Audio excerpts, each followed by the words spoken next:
Mes chers amis, c'est véritablement de très loin l'un des échanges les plus profonds que j'ai eu la chance d'avoir au sein de cette émission.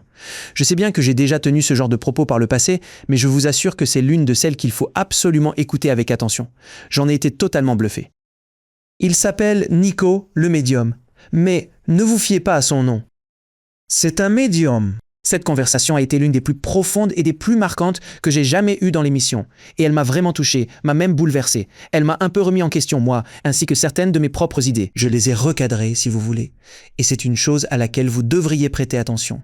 Donc, j'espère que ça vous plaira, que ça vous touchera, et que cet épisode arrive dans votre vie au moment où vous en avez besoin. Bon visionnage. Élevé chez les orthodoxes grecs, la différence majeure ? C'est la toute première religion. Si je vous dis quelque chose et que vous le répétez à 15 personnes, la 15e personne n'aura pas le message de départ. Pour moi, ce n'était pas les expériences en soi, c'était plutôt de comprendre comment ça arrivait. Même quand le client vient voir un médium probant, c'est la même chose. Bien, ils ont fait plus, ça devait se passer. Tout devait arriver. Y a-t-il des messages ? Sur l'endroit où nous sommes en ce moment et l'endroit où nous allons ? Mais ce qui se passe, c'est quand ?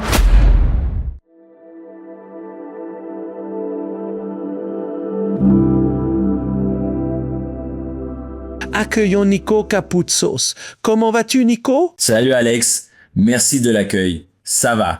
Je vous remercie. J'ai remarqué un léger accent de mon ancien pays, qui est New York. Pays. Mon ancien pays. L'ancien pays, qui est New York ? Exactement. Eh bien, mon ancien pays, parce que j'étais encore un enfant quand j'y étais. Mais oui, écoute, mon cher ami, je suis tellement ravi de pouvoir t'accueillir ici aujourd'hui. On m'avait beaucoup parlé de toi. Et lorsque j'ai pris le temps de découvrir ton travail, j'ai vraiment été très impressionné par ta manière d'exercer en tant que médium et d'aider tant de personnes à travers le monde entier. Mais tu abordes tout cela d'une perspective très ancrée, ce qui est exactement ce que nous faisons ici, chez Next Level Soul. Et je pense que c'est quelque chose dont on a tellement besoin. Ton parcours de vie est d'ailleurs assez remarquable, car j'imagine bien qu'à l'âge de 5 ans seulement, en grandissant dans la ville de New York, tu ne te disais sûrement pas « Tu sais ce que j'ai vraiment envie de faire quand je serai grand ?»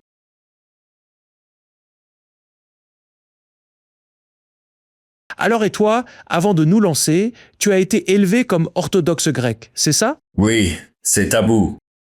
Alors, permets-moi de te poser une question.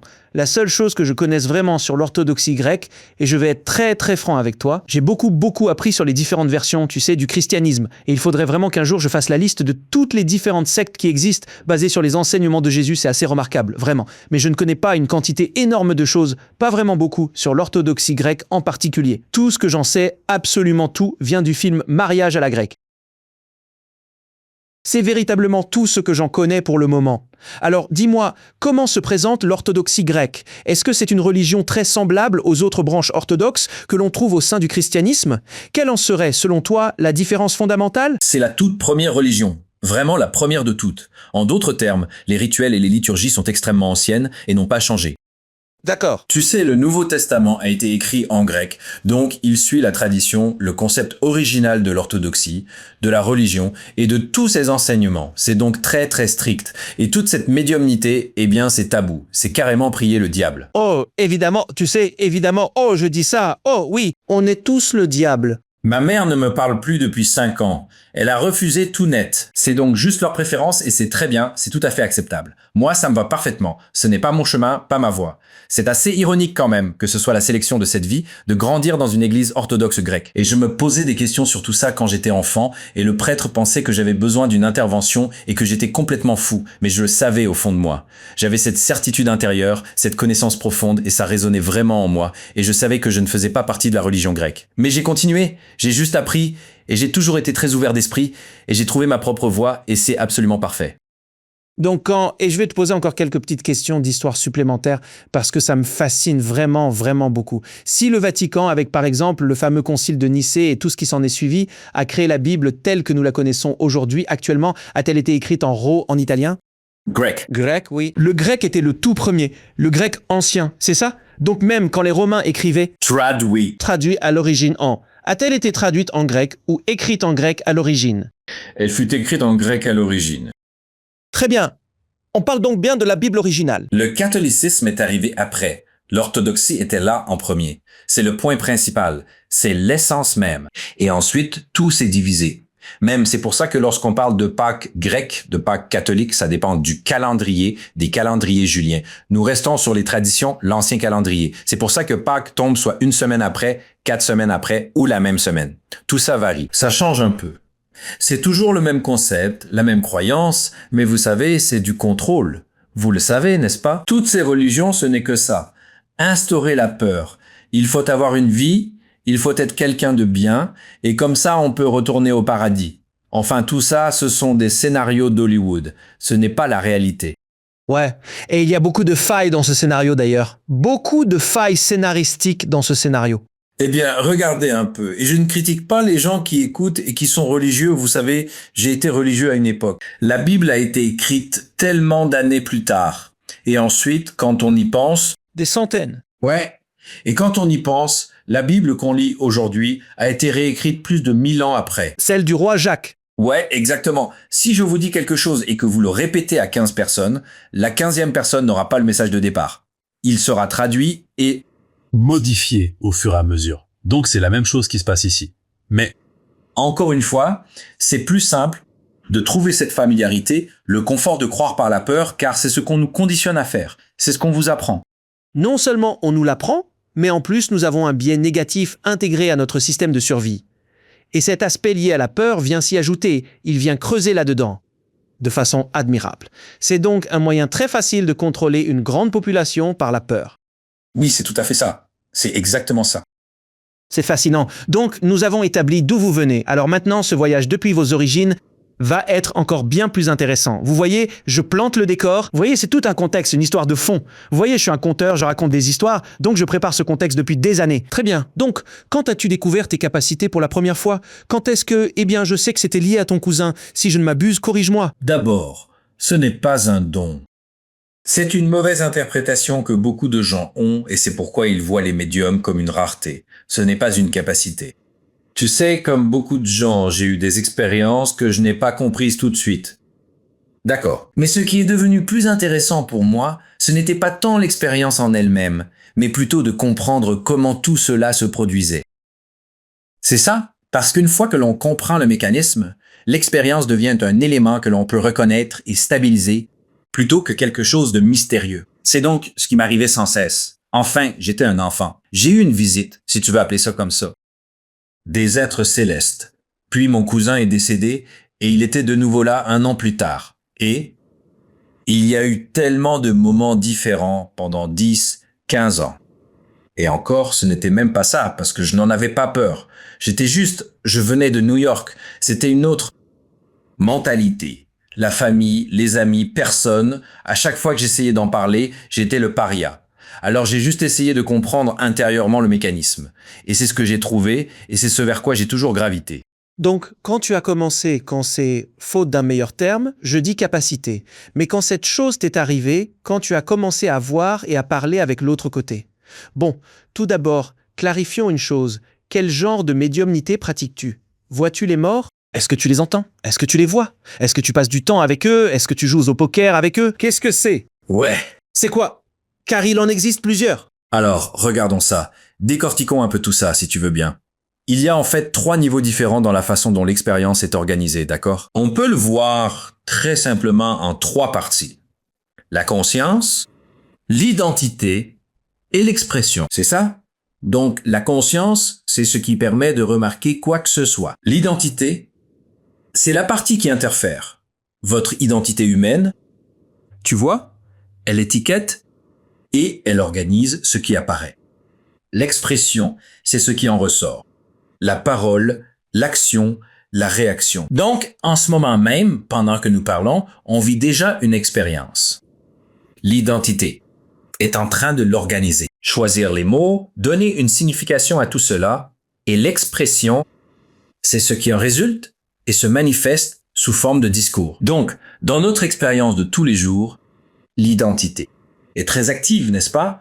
On vérifie, on s'ajuste, on essaie de s'assurer que tout est correct. En état de transe, la médiumnité par la transe, cette activité diminue.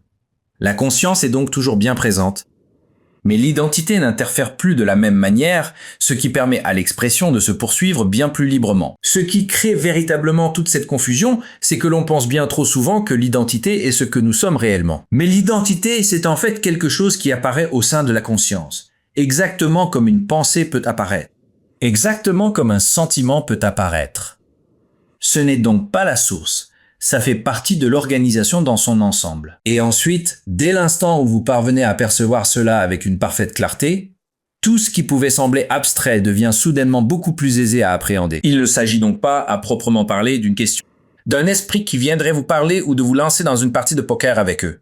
Il s'agit avant tout de comprendre le mécanisme. Il s'agit de comprendre précisément d'où cela provient. D'accord, donc si je peux essayer, si vous me le permettez, de décomposer tout ça en des termes que je puisse comprendre, monsieur, j'aimerais vraiment que tout cela devienne un peu plus facile à comprendre pour moi personnellement. D'accord. Donc, en gros, ce dont on parle, c'est qu'on est tous ici-bas comme dans un film ou une pièce de théâtre, et on joue un personnage, un rôle, qui est en fait notre identité. Une fois qu'on se déconnecte de cette identité, ou du moins qu'on la relâche un tout petit peu, cela permet à cette information qui circule en permanence, sans arrêt.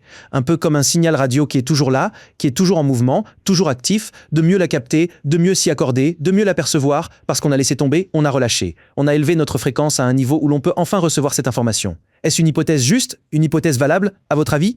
Dites-le. D'accord. On va directement dans le vif du sujet, dans la mécanique. J'aime bien quand on prend le temps de construire les choses, mais vous, boum, vous y allez tout de suite, direct. C'est parti, mon ami. C'est le New-Yorkais en vous. Côte A, tu peux retirer. Non, tu es toujours sur la côte A. C'est vrai, on peut sortir le gamin de son quartier, mais pas son accent. Voilà, c'est sorti. Oui, c'est tout à fait l'idée que je me faisais. C'est même exactement ça si l'on veut être tout à fait franc. D'accord. Il pourrait donc être très utile d'examiner l'expérience sous l'angle de l'endroit où les choses se manifestent. D'accord.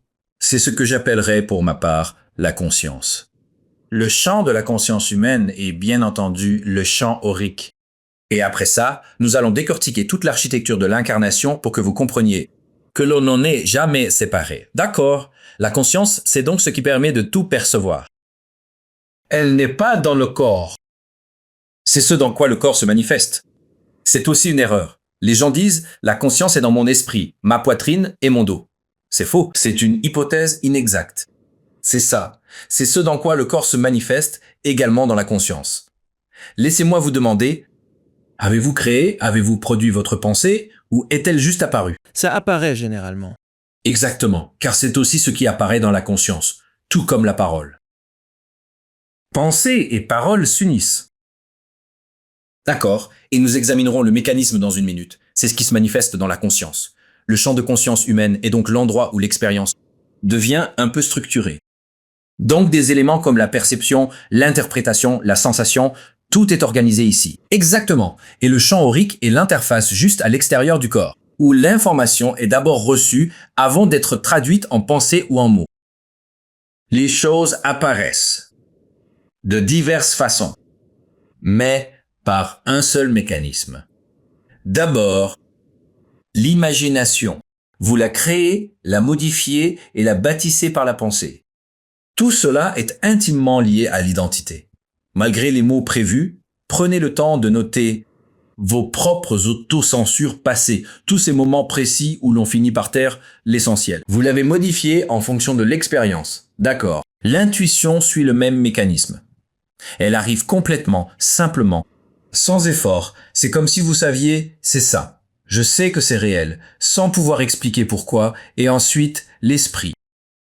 Le mécanisme est identique. Pas de tape sur l'épaule. C'est le même mécanisme. Ça apparaît sous forme de pensée, de sensations, de paroles, d'émotions, de tout ça. Avec l'esprit, par contre, ça commence souvent de façon subtile. Ça peut sembler légèrement inhabituel, puis ça devient plus clair si vous restez avec. C'est la médiumnité de preuve. Ce n'est pas l'esprit est en train de vous fournir un dialogue. C'est exactement le même mécanisme que celui que vous vivez au quotidien en tant qu'humain. La transe, c'est la même chose. Parler normalement, parler en transe, c'est pareil. Exactement le même mécanisme. Il y a juste beaucoup moins d'interférences. L'essentiel, l'origine est identique. La différence réside uniquement dans le traitement de l'information reçue. Perception et pensée agissent ici. Oh, c'est différent. Nous sommes détachés, mais nous ne sommes jamais détachés. C'est vraiment la perception de l'identité. l'info arrive. Elles arrivent en permanence. C'est le fait que nos proches nous parlent en permanence. Nos anges ou nos guides, peu importe, l'au-delà s'adresse à nous à tout moment.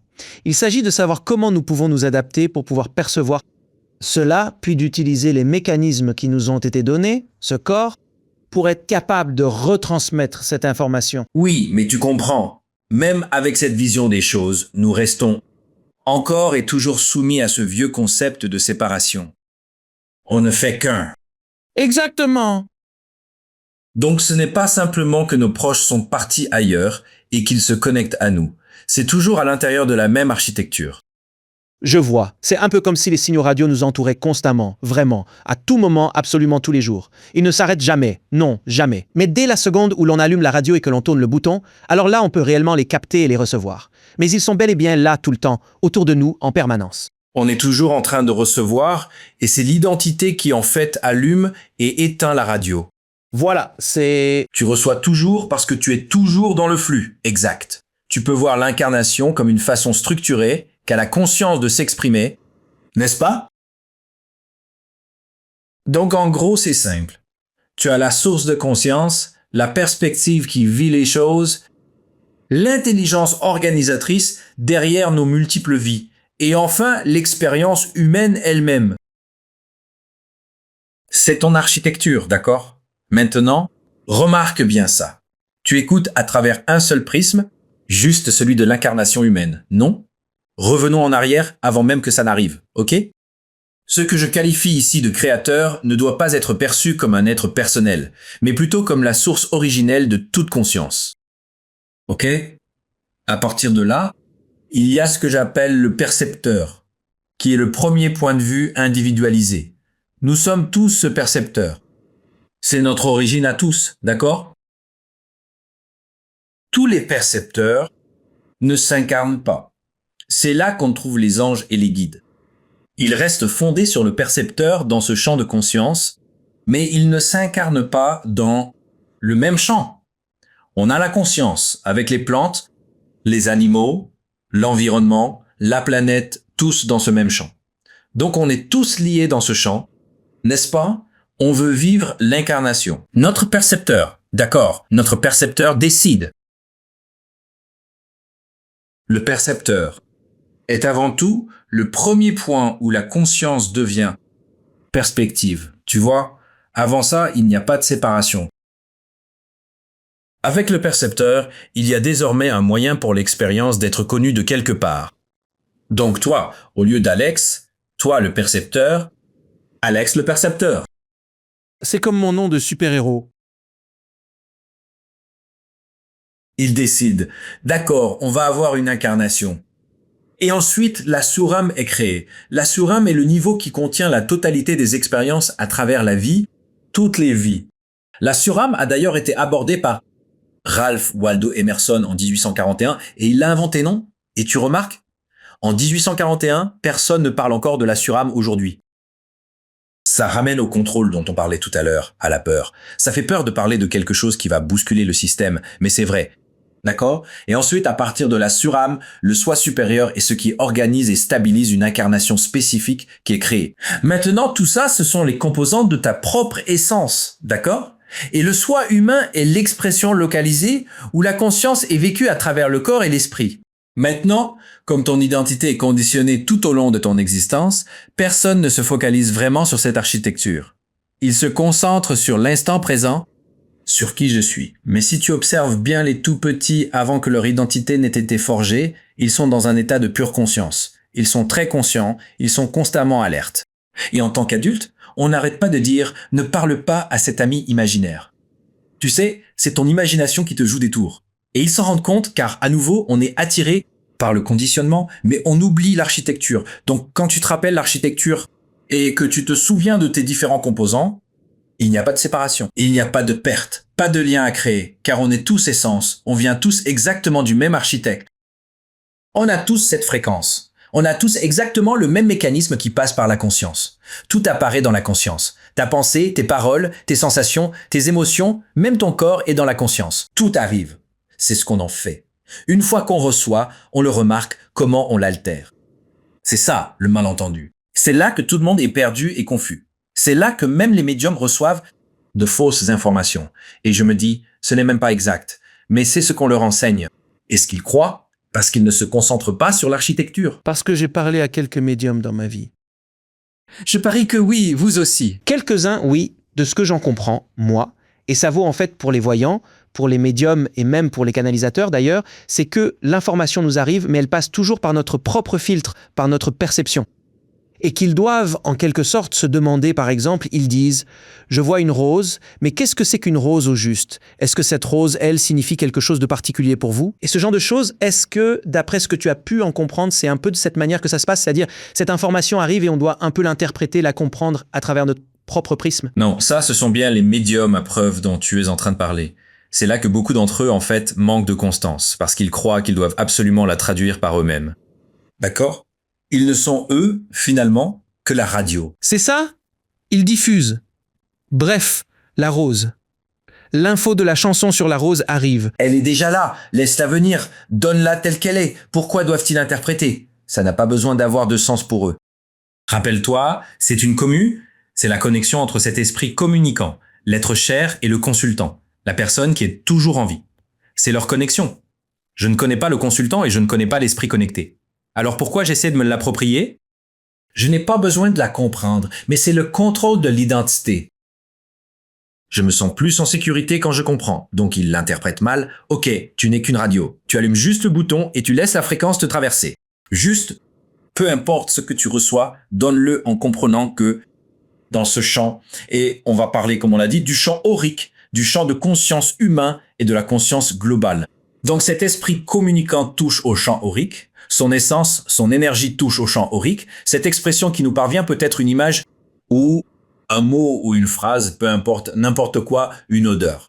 Ça provient du champ aurique qui fusionne avec le champ de conscience humain. Ça apparaît dans la conscience.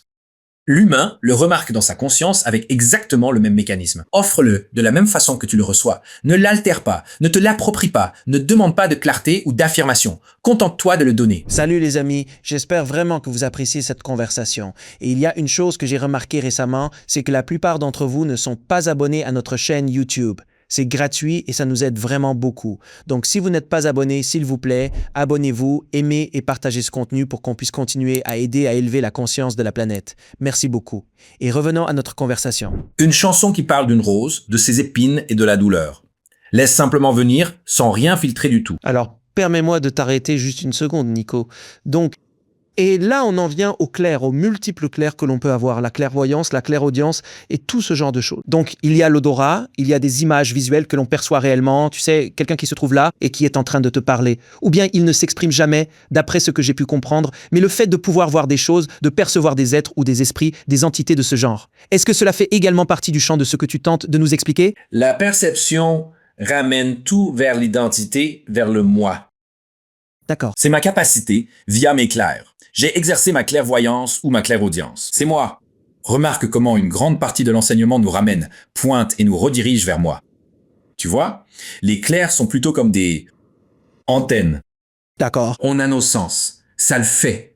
Ça ne veut pas dire que ça commence là. C'est juste la façon dont on... C'est notre mode d'interprétation des données reçues. C'est absolument ça. Absolument. On rajoute une couche étrangère au mécanisme. Tout cela complique énormément les choses, l'identité cherche toujours à s'approprier l'expérience. Pourtant, rien ne t'appartient vraiment, pas plus que ne t'appartiennent tes propres pensées. Je crois qu'on dit tous les deux la même chose, mais on le dit juste différemment. Je ne suis pas en désaccord avec ce que tu dis. Mais par exemple, si je vois une personne morte, tu sais, Oncle Bob est très célèbre dans l'émission. Oncle Bob débarque, n'est-ce pas ? Et je vois l'oncle Bob dans le coin, et l'oncle Bob tient une hachette. Et puis je fais une lecture pour quelqu'un, et je dis, je vois ce type, et je décris la personne, comment il est habillé. Et on me dit, oh, c'est mon oncle Bob. Et je réponds, ok, super, il tient une hachette. La personne répond, oh, il avait l'habitude de couper la canne à sucre à Cuba à l'époque. Et c'est ce qu'il essaie de dire. Donc c'est juste une autre façon pour moi de me connecter. Pas de me connecter, mais une autre façon que ça passe. C'est juste une autre capacité. C'est un autre sens pour le faire. Parce que certaines personnes voient, certaines personnes entendent, d'autres sentent des odeurs, d'autres goûtent, d'autres ressentent, tout ça. Donc tout dépend. Mais c'est comme tu l'as dit, ce sont des antennes, mais ça dépend juste de la personne, de ce vers quoi elle a le plus d'affinité. Est-ce que c'est bien ça? Oui, c'est là que les clairs sont utiles parce que C'est aussi comprendre que cet esprit communicant ne se présente pas avec la mémoire de la même façon que le consultant possède la mémoire. Il n'y a pas de mémoire, il n'y a pas de corps, il n'y a pas de lobe frontal pour stocker la mémoire. Bien sûr. C'est de l'énergie. Non, ça ne se passe pas du tout comme ça. Mais ce qui se passe réellement, c'est que lorsque je quitte ce monde, d'accord, le champ de conscience humain, lui, se retire, il repart. Vous voyez? Le champ aurique, lui, demeure, c'est exact. Donc, mon champ aurique, ma couche externe, elle reste bien présente dans cette réalité. Comment? Ce que je connecte avec l'esprit communicant, c'est la projection de cet esprit. Et cet esprit communicant passe par le même champ aurique qu'il a laissé derrière lui. Dans ce champ aurique, il y a des résidus de personnalité, d'émotions, de tout ce qui est passé par là. Il puise dans les ressources subconscientes du consultant. Donc, l'oncle Bob est dans la mémoire du consultant. Ça n'arrive pas sous la forme de l'oncle Bob. Donc, on puise dans les deux parce que tous nos champs de conscience se superposent sur nous tous. Parce que nous sommes tous un peu d'accord ici, dans cette pièce. Tout. Même là, même en ce moment précis, toi et moi, nous ne sommes pas en train de communiquer. Ce n'est pas une communication d'humain à humain. C'est d'essence à essence, et cela se fait à travers la forme humaine. Donc, même ce moment présent est bel et bien un accord contractuel. Nos arrangements sont faits avant l'incarnation. C'est juste tombé sur ce jour-ci. Il n'y a rien d'aléatoire, il n'y a pas d'accident. Tout est aligné. C'est ça, c'est ce qu'on doit faire. C'est ça, exactement. C'est un alignement. Oui, ça devait arriver. Tout ce que l'avenir nous réserve s'inscrit pleinement dans cet alignement, ce contrat et cet accord sacré. Même lorsqu'un consultant vient voir un médium, c'est la même chose. Ce n'était pas un hasard de le croiser. C'était censé arriver. Tout est censé arriver. Tout est un accord contractuel, d'essence à essence, absolument tout. Sinon, tu aurais rencontré 50 fois de plus les gens que tu as déjà croisés au cours de ta vie. Mais ça reste toujours limité. Tu vois, les gens que tu as rencontrés dans ton enfance ne font plus partie de ta vie. Certains d'entre eux sont encore présents. Tout est intentionnel. Prends conscience du nombre d'individus sur la planète et de la toute petite fraction que tu as croisée au cours de cette existence. Parce que cette infime fraction, ce ne sont que des obligations contractuelles, des alliances, des contrats d'âme, peu importe comment tu veux les appeler. Tout ça et tous les champs de conscience humains se superposent. C'est pourquoi tu peux ressentir quelqu'un à des kilomètres et il t'envoie un texto. Je pensais justement à toi. Ouais, parce que c'est ce que c'est. Donc ce n'est pas une capacité, ce n'est pas un phénomène. C'est comprendre ce qui se cache derrière en n'essayant pas de le voir uniquement à travers le prisme de ton identité humaine qui exerce un contrôle. Et a besoin d'un centre pour être moi. C'est en quelque sorte contourner ça et essayer de le voir à travers le prisme de ton soi supérieur pour comprendre l'interconnexion. Nico, tout ça c'est magnifique. J'adore absolument ça. J'adore la façon dont tu formules ça, ces idées. Parce que ce n'est pas. C'est juste une perspective légèrement différente, ou alors une réorganisation de toutes ces idées. Et c'est une clarification, oui. C'est une clarification de ce que c'est, en fait. Encore une fois, j'ai parlé à tellement de médiums. Je sais que beaucoup d'entre eux sont même de très chers amis à moi, qui sont eux-mêmes médiums. Et j'ai posé ces questions une bonne centaine de fois. Mais c'est la toute première fois que j'obtiens vraiment quelque chose d'aussi purement, d'aussi vraiment mécanique. C'est de ça qu'il s'agit. Oui, parlons de science si vous voulez. Si ce terme vous convient, la science spirituelle qui sous-tend tout ceci est vraiment très intéressante à explorer. Et ça, ce n'est pas quelque chose qu'on apprend à l'école. Pas encore. Exact. Pas de notre vivant, mais on verra. Non, ça commence en ce moment même. Moi, j'en parle. Je suis sûr qu'il y en a d'autres, partout dans le monde, qui disent la même chose. C'est une remémoration. C'est le moment où... Regardez la transe. Elle est souvent décrite comme étant inhabituelle ou tout à fait distincte du quotidien. C'est exactement ça. Tu as eu des médiums à transe, mais ce qui est plus utile, c'est de regarder ce qui se passe réellement. Quand les gens demandent « Oh, tout le monde peut faire de la transe », à 100%, ils le peuvent, absolument. Parce que le même processus qu'on utilise en ce moment pour parler et penser est le même processus impliqué dans la transe. Vrai. C'est l'interférence qui change, pas le talent. Au quotidien? Non, mais... Le quoi là, hein? Ton interférence personnelle, ton identité. L'identité, tout à fait exact. Dans l'expérience quotidienne, l'identité surveille et ajuste constamment ce qui se passe. En transe, cette interférence diminue. Donc l'expression se poursuit sans être interrompue. C'est donc ça le flow. C'est exactement le flow. L'état de flow dans lequel entrent les athlètes ou les artistes. Il n'interfère pas et l'expression suit son cours sans s'arrêter. C'est l'état de flow, c'est la transe, c'est ce que vous faites. Tout au long de vos journées. Vous rentrez par une route familière, vous arrivez, vous oubliez même le trajet, vous rêvassez, le temps s'envole. Tout ça, c'est l'interférence qui s'efface. La transe agit 24 heures sur 24, comme vos pensées, suivant un mécanisme identique. C'est pour ça que les gens, vous savez, pensent à la séparation « Oh, je dois mourir pour retourner au paradis » et Ghost avec le corps de Patrick Swayze qui sort en silhouette, tout ça c'est une mauvaise interprétation. Non, ce n'est pas du tout réel, rien de tout ça. D'accord, je vois. Donc bien sûr, l'enfer n'existe pas. Non, bien sûr que non. Quand les gens disent « Est-ce que y a-t-il des entités négatives qui surgissent pour s'emparer de votre corps ?» Bien sûr que non. Nous sommes l'expression même. Pour en revenir, si vous voulez, à l'architecture, dans ce champ infini de conscience dont nous sommes tous, absolument tous, l'origine, les percepteurs. C'est ça, oui. C'est bien l'amour pur et inconditionnel, vous savez. Voilà. Pourquoi mon percepteur, ma version, mon essence du percepteur, a-t-il voulu s'incarner? Quand on entend « Oh, je ne supporte pas cette vie, il y a trop de souffrance ». L'amour est la racine de la peine. Sans amour, pas de douleur possible. On est blessé parce qu'on aime d'abord. C'est le lien. Donc, c'est ça la leçon. Votre essence apprend. L'amour a de multiples degrés à travers une incarnation. Et elle ne peut l'apprendre autrement que par... Vrai. Il n'y a pas de douleur. Douleur et temps sont des illusions. Justement, vous disiez quelque chose avant, et j'allais évoquer les réalités parallèles. Voilà pourquoi le concept du temps est si formidable, vous savez. C'est certes une illusion, une pure illusion même, mais elle est pourtant absolument indispensable pour maintenir votre propre trajectoire parfaitement alignée. Mais il y a en fait une multitude de versions dont vous n'avez même pas connaissance. Il y a donc d'autres versions. Il y a d'autres versions de cette discussion en ce moment même. À 100%, absolument, à 100%. Et là, on va faire exploser la tête de notre public. Parce qu'on se concentre seulement sur... On se concentre juste sur une seule vie. Mais, C'est ça. comme vous l'avez dit, il y a de nombreuses vies. Exactement. Si je comprends bien, il n'y a pas de vie passée car le temps n'existe pas. Et pas de vie future car le temps n'existe pas. Oui, c'est tout à fait ça.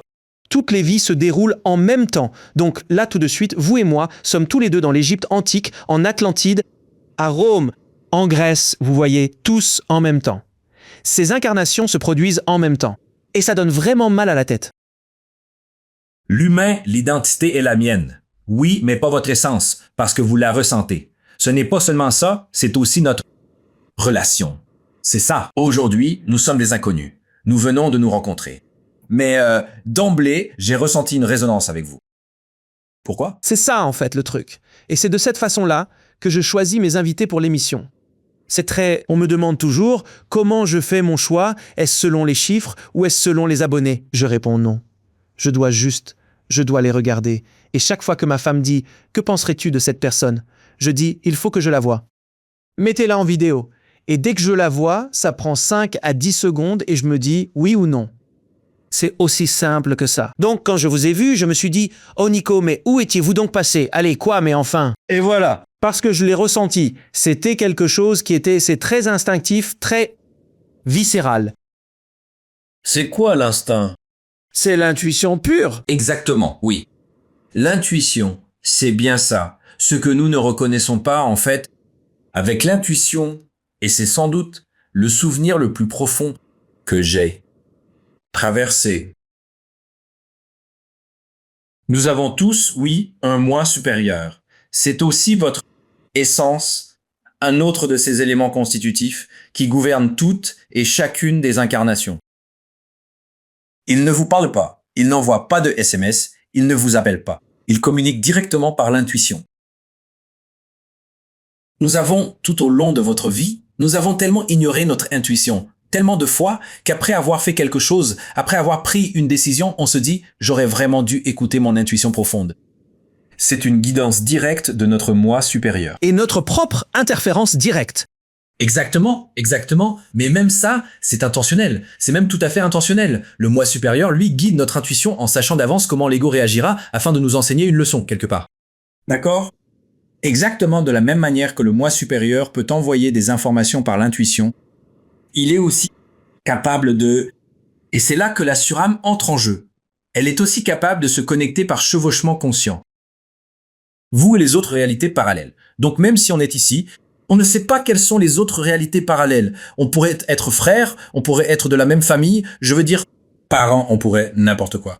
Amis, ennemis, qui s'aiment. Donc, mais ce chevauchement croisé des consciences est ce qui se produit, n'est-ce pas? Combien de fois vous êtes-vous réveillé le matin en étant juste irrité sans raison? Sans raison, vous êtes irrité. Et puis... Eh bien, moi j'ai 2 enfants, monsieur, donc... Ouais, d'accord. Eh bien, si ça n'a pas de rapport avec les enfants, si tout va bien, que tout le monde est content, mais que vous vous réveillez irrité et que ça dure environ 1 heure ou 2, puis que ça passe. Ouais. C'est quoi ça? C'est quoi ça? C'est ce qui se passe dans l'architecture. Une autre version parallèle de vous en... porte beaucoup trop et n'arrive pas à gérer. Elle va craquer. Alors le moi supérieur prend une partie de cette irritation, la place sur vous pour 1 heure, la gare là pendant 1 heure ou 2, parce que vous pouviez la gérer à ce moment-là pour donner à votre autre version parallèle le temps de la lisser et la remet exactement là où elle doit être. Ça arrive tout le temps. Et nous ne le reconnaissons pas. Non, bien sûr que non. Parce que vous regardez ça par une lentille singulière. Cette lentille singulière juste ici. Donc, de manière générale, en avançant dans la vie, on arrive grand ouvert. Et puis quand on est bébé, on est grand ouvert. Et vous savez, j'ai des enfants, donc je sais qu'ils étaient magnifiquement grands ouverts. Mais pendant ces 7 premières années, comme on dit, cette ouverture commence à rétrécir, avec laquelle on construit, entre guillemets, l'identité C'est tout à fait ça. de cette personne. Donc, la religion, l'endroit où l'on vit, notre morale, notre éthique, toutes ces choses, vous voyez, et toute la programmation selon laquelle l'argent est dur à avoir, ou l'argent est facile à avoir, vous savez, ce genre de choses, tous ces trucs. Et puis, la plupart, beaucoup de gens restent dans cette voie. Mais pour une poignée d'entre nous, qui grandit de plus en plus chaque jour, et on en parlera dans 1 minute, on recommence à poser des questions. Vous posez des questions sur votre religion, je me pose des questions, on m'a élevé en tant que catholique romain. J'ai posé des questions sur ma religion, et je commençais juste. Et puis la conscience commence à s'entrouvrir un petit peu. Ensuite, vous trouvez un livre qui vous ouvre complètement l'esprit. Puis vous regardez des podcasts comme celui-ci, qui, je vous le promets, va faire exploser la tête de quelqu'un d'une manière vraiment, vraiment belle, et ça va commencer à s'ouvrir davantage. Et nous, jusqu'à ce que nous puissions revenir à cette belle conscience de genre, oh, la vérité, ce qui est là où les maîtres arrivent finalement. Là où le Christ, le Bouddha, Yogananda et beaucoup de maîtres et avatars ayant marché sur Terre ont trouvé, entre guillemets, l'illumination, parce qu'ils ont pu s'ouvrir et se dire, oh, je vois ce qui se passe ici. Pourquoi ça? Mais ne le sommes-nous pas tous en fait? D'accord. Alors comment pouvez-vous être si certain que d'ici 50 ans, plus vous allez vous développer dans votre conscience, dans la remémoration, dans l'architecture, dans le but, dans la réalité parallèle, et dans tout ce genre de choses, comment pouvez-vous être si certain que d'ici 50 ans, vous ne serez pas considéré comme un maître vous-même? Qu'est-ce qu'un maître? On se retourne? Je veux dire, encore une fois, je ne rejette pas Jésus, mais j'ai même eu Jésus qui est venu à travers moi en transe 12 de fois. C'est incroyable. C'est une expérience énergétique incroyable. Et j'honore Jésus parce que, pourquoi? Ces maîtres ascensionnés, ils ne le faisaient juste pas. Ils n'étaient pas aussi attachés à l'identité que l'humanité l'est aujourd'hui. Donc c'étaient les professeurs. Ils plantaient les graines, comme vous dites, mais nous aussi. Jésus affirmait lui-même que nous pourrions tous accomplir de bien plus grandes choses encore. C'est tout à fait vrai. Je veux dire, oui, c'est absolument vrai. Vous le faites maintenant. Vous plantez les graines en proposant ce podcast, en permettant à votre conscience de changer, de se souvenir, en invitant des gens qui expriment leur vérité. Vous savez, j'étais entrepreneur à New York. Ce n'était pas du tout dans la voie de ma projection, pas du tout. En transe, je reçois des informations. Tu dois écrire ces livres. Il y en avait un. Maintenant, ce sera une série de 10 livres au total d'ici ma mort, expliquant la conscience de l'intérieur vers l'extérieur. Vous savez, des cours. Créer une académie en ligne. Ce n'était pas du tout ce que je voulais faire, pas du tout. J'ai quitté une brillante carrière d'entrepreneur pour m'installer sur une île grecque, repartir de zéro, vivre au mois le mois. Et vous savez quoi? Je suis si heureux parce que je me souviens de mon essence et que je ne laisse pas mon identité me garder sous un tel contrôle. Et c'est bien de ça qu'il s'agit. Ce n'est pas une question de réussite, et de ce que vous percevez, vous savez, celui qui a le plus de jouets gagne. Il s'agit de savoir si vous avez accompli le but de votre essence. Vous en souvenez-vous? Dites-vous votre vérité, surtout quand tous ceux que vous aimez sont contre vous, et qu'il est plus facile de fermer sa gueule que de dire sa vérité. Mais vous l'ignorez. Si vous dites votre vérité, plantez-vous les graines dans le cadre de l'alliance, dans le cadre du contrat. Vous l'ignorez. Donc, quand vous décidez enfin de sortir et de faire ça professionnellement, publiquement, et que vos parents, en fait toute votre famille, eh bien vous renient, vous rejettent, c'est bien ça, n'est-ce pas? Ouais, ils ne me parlent pas. Mes amis m'ont oublié. Une de mes sœurs me parle. Elle essaie de comprendre, mais elle n'y arrive pas. Mais elle ne s'en formalise pas. Vous savez, elle a acheté mon premier livre. Elle ne l'a jamais lu. À la page 20, elle a lâché. Je ne comprends rien. Mais elle est très plongée dans la religion orthodoxe. Vous savez, je les remercie de l'avoir acheté. Vous savez, mais encore une fois, ce n'est pas la question. Allez-y, je suis désolé. Donc ma question pour vous est pourquoi avez-vous choisi de passer par ce portail, cette famille, ça dans ces institutions, parce que vous auriez pu naître chez vous savez, des hippies dans une communauté en Californie du Nord et ça aurait été beaucoup plus facile. Mais qui sait ce qui se passe en parallèle? D'accord, gardons les pieds sur terre. Nico, allez, on en demande trop au public. Vous dites, eh bien, qu'en est-il du parallèle? Ok, écoutez. Vous me demandez de courir un marathon. Je ne suis même pas sorti du canapé. Restons bien ancrés sur cette réalité immédiate. Mais dans cette réalité, la question est pourquoi avoir choisi de passer par là? Il y a une leçon dans cette question. Oui, bien sûr. Ouais. Donc, pourquoi pensez-vous avoir choisi de passer par là? Parce que moi, je me le suis souvent demandé en grandissant, parce que je voulais devenir réalisateur, et je le suis finalement devenu, mais c'était très difficile de se battre car j'étais tout le temps en Floride, en gros. Pas vraiment la mec d'Hollywood à l'époque où j'ai grandi. Et je me disais, mec, ça aurait été tellement plus facile, mec, si j'avais vécu à Los Angeles et j'aurais fait ci et j'aurais fait ça. Ouais, mon Dieu, ça aurait été tellement plus facile. Ma carrière aurait décollé bien plus vite parce que j'aurais eu plus d'accès, plus de tout ce genre de choses. Et je me suis toujours demandé pourquoi je suis passé par une famille cubaine du sud de la Floride, élevée à New York, puis revenu en Floride. Genre, sur le papier, c'est fou. Ouais, je sais. Je vois ce que vous voulez dire. Ma compréhension est que là, première partie du voyage est, encore une fois, l'architecture est gravée dans le marbre. C'est déjà créé pour que la fin se produise. Donc, le souvenir est devenu beaucoup plus profond en raison de son point de départ. Bien sûr, bien sûr. D'accord. Et pas seulement ça, c'est aussi un effet d'entraînement à travers la conscience, à travers mes vies parallèles. Donc, plus mon arc était si drastique. Et croyez-moi, j'ai ressenti ça pendant des années. Je suis très sensible à l'énergie, à la présence des esprits depuis des années. J'ai essayé de cacher ça enfant. J'ai mis ça de côté pendant 10, 15 ans. Parce que, encore une fois, j'avais peur de m'éloigner de la familiarité, de cette vie. Je savais qu'il y aurait des répercussions. Je savais que les gens se retourneraient contre moi. C'est vraiment difficile de voir ses proches se détourner de vous. Alors on s'accroche pour que ça n'arrive pas. Mais finalement, Tu savais que ça allait arriver. à 100%. C'était évident. Tu sais, c'est juste que je me sentais vraiment totalement déchiré de l'intérieur à ce moment-là. Je devais m'écouter. Là, tout de suite, désolé de te couper la parole, parce que ce souvenir est si profond. Ne peut-on pas supposer que cela se répercute dans toutes les réalités parallèles qui se produisent en ce moment même dans mon essence, dans d'autres époques et dimensions et réalités. Donc, mon profond éveil n'aide-t-il pas une autre version de moi? Oh, absolument. Voilà pourquoi la partie du début est si abstraite et si différente de la fin, parce que c'est voulu ainsi, c'est vraiment le but, pour que d'autres réalités parallèles puissent vraiment y trouver un sens, puissent y trouver un écho. D'autres réalités parallèles, elles pourraient être dans la famille hippie, et ça leur va très bien. D'autres pourraient être l'extrême opposé.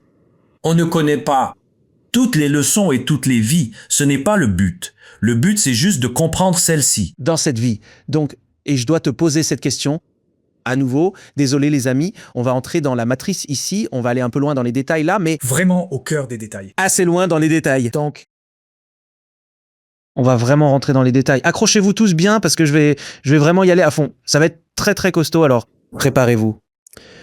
D'accord, donc si nous vivons dans cette vie et qu'il y a en fait des réalités parallèles à cette même vie. D'après ce que je comprends, il existe des réalités parallèles infinies de cette vie, de cette identité, de ce Nico en particulier. Cette personnalité, cette identité, mais il en existe bien sûr de multiples versions, évidemment des versions qui sont différentes de celle-ci, vous voyez. Parce que si tu as été élevé dans une communauté hippie, tu ne seras pas ce gars-là.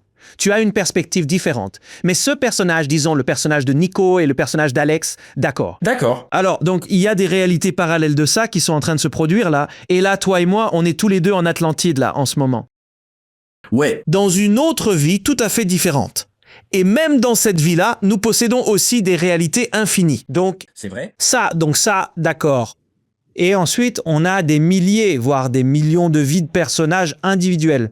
On va les appeler des personnages pour, juste pour s'accrocher à quelque chose. Il est possible que tu sois une femme indienne, en Inde. Exact. En même temps, tu es bien Alex ici présent. Absolument. À différentes époques, et ce, à travers toute l'histoire de l'humanité. Oui. D'accord. Donc tout ça, c'est bien ce qui est en train de se passer. C'est ça donc l'histoire en fait. Oui, exactement. À travers toute cette période, oui, tu as dit, j'ai bien dit l'histoire de l'humanité. Oui. Très bien. Je comprends. Histoire humaine, pas spirituelle. Mais ne penses-tu pas que même l'histoire elle-même n'est finalement qu'une simple illusion? Eh bien, tout ce foutu bazar n'est qu'une pure illusion. On est en train de quitter la matrice. Pour l'amour de Dieu, Nico. Alors commençons juste par là. J'essaie à présent de travailler avec toi dans cette réalité, selon ces règles bien précises, Nico. D'accord, j'ai compris. Sois patient avec moi. 2026, noté. Ouais, exactement. D'accord. Tout cela, donc toutes ces vies se produisent et toutes ces vies parallèles se produisent en même temps. Donc les leçons qu'on apprend à travers Nico et Alex dans cette vie, on va juste revenons à cette vie-ci. C'est ça. Et toutes les versions parallèles de ça. Nous apprenons de multiples leçons dans toutes ces autres vies parallèles.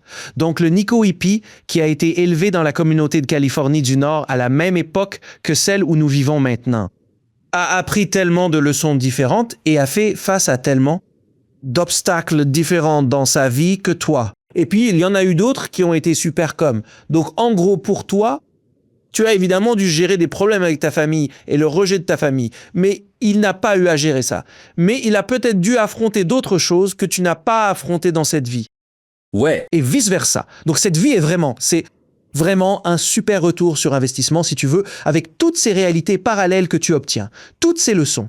Une quantité infinie de leçons à travers cet avatar, à travers ce personnage.